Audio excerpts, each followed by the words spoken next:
છેલ્લા કેટલાક વર્ષોમાં હવામાનમાં થતા અચાનક અને અણધાર્યા ફેરફારે ભારતીય ખેતીને ગંભીર પડકાર સામે ઊભી કરી દીધી છે. ક્યારેક બિનમોસમી વરસાદ તો ક્યારેક અસહ્ય ગરમી, રાત્રે તાપમાનમાં અચાનક ઘટાડો, ભેજમાં સતત ઘટાડો અને ઋતુચક્રમાં આવેલા ફેરફારને કારણે પાકને જરૂરી વાતાવરણ મળી રહેતું નથી. પરિણામે ખેડૂતોને માત્ર પાક નુકસાન જ નહીં પરંતુ વધારાના પાણી, ખાતર અને દવાઓના ખર્ચના કારણે આર્થિક નુકસાન પણ સહન કરવું પડે છે. પરંપરાગત ખેતી પદ્ધતિઓ બદલાતા હવામાન સામે હવે ધીમે ધીમે અસફળ સાબિત થવા લાગી છે. આવા સંજોગોમાં નવસારી જિલ્લાના હાંસાપુર ગામના ખેડૂત પરિમલ દેસાઈએ પરિસ્થિતિ સામે ફરિયાદ કરવાને બદલે ટેકનોલોજીનો સહારો લીધો. વર્ષોથી પરંપરાગત રીતે ખેતી કરતા પરિમલ દેસાઈએ હવામાનની બદલાતી ચાલને સમજીને ખેતીમાં નવી દિશા આપવાનો નિર્ણય કર્યો છે.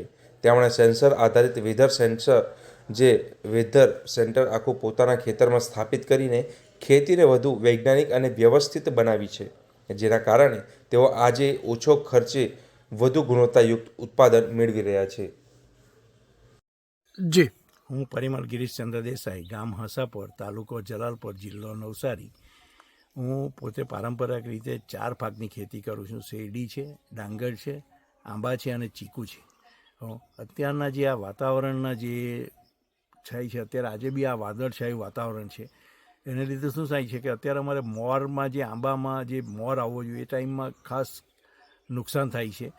તો એ બાબતમાં અમે 2 વર્ષ પહેલાં બારામતી ખાતે કૃષિ મેળામાં ગયા હતા. ત્યાં અમે એઆઈ ટેકનોલોજી આધારિત એમનું ઉત્પાદન જોયું. ત્યાં અમે 40 ફૂટની શેરડી જોઈ. એ જોઈને અમને એમ થયું કે આ ખરેખર આવનાર દિવસો માટેની ટેકનોલોજી છે. કારણ કે એ શું છે, એ વેધર સ્ટેશન એક લગાવો તો એ 1.5 કિલોમીટરનો રેડિયસ કવર કરે, એટલે તમારા જે બી ફાર્મ હોય એ કવર કરે છે.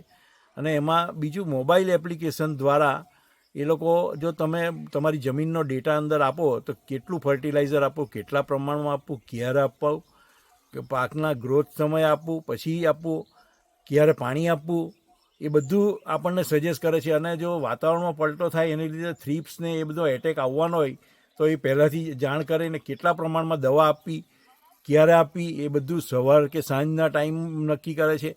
અને એ જણાવીને ખરેખર એને લીધે અમને બી થયું કે આ વસ્તુ ખેડૂતો માટે બી ખરેખર લાભકારી છે. અને એને લીધે મારે શું થયું કે ફર્ટિગેશનમાં ખર્ચો ઓછો થયો. બીજું કે સ્પ્રે એને એ કરીએ છીએ એને લીધે પાણીનો, અને મારે જે ડ્રીપ ઇરિગેશન આપવું એને લીધે ખર્ચો ઓછો થયો, મજૂરીનો ખર્ચો ઓછો થયો. અને મારું જે ઉત્પાદન છે જે આજે બીજા કરતાં તંદુરસ્ત છે. એટલે મને એવું લાગે છે કે ખેડૂતોએ ખરેખર આ એઆઈ ટેકનોલોજીનો આવનાર દિવસોમાં ઉપયોગ કરી.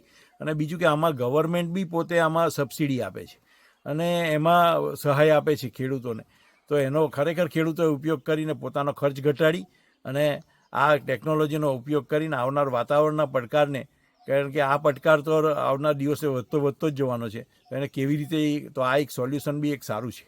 મોબાઈલ એપ્લિકેશન છે, શું છે? મોબાઈલ એપ્લિકેશન છે એક ફાઇલોની. એમાં તમે એમાં બધી જમીનનો ભેજ બતાવે, વાતાવરણનું તાપમાન બતાવે, પવનની ડિરેક્શન બતાવે, પવનનું સ્પીડ બતાવે.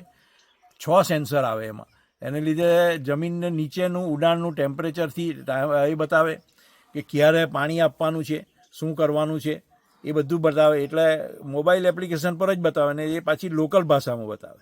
અને તમે કંઈક સવાલ, તમને કંઈ પ્રોબ્લેમ હોય એ બી પૂછો તો એ બી એ લોકો સજેશન કરે છે. અને દવાનું બી સજેશન કરે છે, ખાતરનું બી સજેશન કરે છે, કેટલા પ્રમાણમાં આપવી. કારણ કે ખેડૂતોને જનરલી ખ્યાલ નથી હોતો કે કેટલું પ્રમાણમાં આપવું. તો ખેડૂતો જનરલી વધારે જ આપતા હોય છે. તો આ પ્રમાણે થોડો ખાતરનો ખર્ચ બી ઓછો થઈ શકે, દવાનો ખર્ચ ઓછો થઈ શકે. એવી રીતે ખરેખર એ લાભપ્રદ છે. ત્યારે આ નિર્ણય મુજબ પરિમલ દેસાઈએ બેંગ્લુરુ સ્થિત એક ખાનગી કંપની પાસેથી સેન્સર આધારિત વેધર સેન્ટર ખરીદી પોતાના ખેતરમાં સ્થાપિત કર્યું. આ વેધર સેન્ટર તાપમાન, ભેજ, પવનની ગતિ, વરસાદ અને માટીની સ્થિતિ અંગે સતત અને સચોટ માહિતી એકત્ર કરે છે. સૌથી મહત્ત્વની વાત એ કે આ તમામ માહિતી મોબાઈલ એપ્લિકેશન દ્વારા સીધી ગુજરાતી ભાષામાં ઉપલબ્ધ થાય છે, જેથી ટેકનોલોજી સમજવામાં કોઈ અડચણ રહેતી નથી. વેધર સેન્ટરની ખાસિયત એવી છે કે તે 1.5 કિલોમીટરની ત્રિજ્યા સુધી વિસ્તાર કવર કરે છે. પરિમલ દેસાઈના 3ય ખેતરોની હવામાન અને માટીની માહિતી તેમને એક જ એપ્લિકેશનમાં મળી જાય છે. તાપમાનમાં ફેરફાર થાય, વરસાદની શક્યતા હોય કે રોગ જીવાત ફેલાવાની આશંકા હોય તો આ બધાની આગોતરી જાણકારી મળવાથી તેઓ સમયસર યોગ્ય નિર્ણય લઈ શકે છે. ત્યારે ચાલો જાણીએ કે કૃષિ તજજ્ઞો આ બાબતે શું કહી રહ્યા છે. मैं doctor Kirtivardhan, crop physiologist, Gujarati में पादर दे धर्मी विज्ञान से हूँ.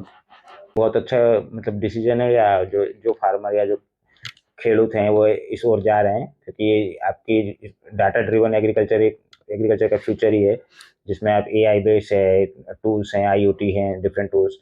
उसमें होता क्या है कि देखो इतनी तेज़ी से वेदर चेंज होगा, तो आपके इंसेक्ट पेस्ट की खुद की साइकिल, उसकी लाइफ साइकिल, पैथोजन यानी रोग रोग जो होते हैं, रोग जीवात, उनकी साइकिल चेंज होगी. तो एग्जैक्ट तुम डिसीजन कब कौन सी दवाई का छिड़काव करना, कब हमें फसल की बुआई करना, कब पानी देना, ये रियल टाइम में जो वेदर को देखते हैं डिसीजन लेंगे, वो काफ़ी बेहतर और प्रॉफिटेबल होगा.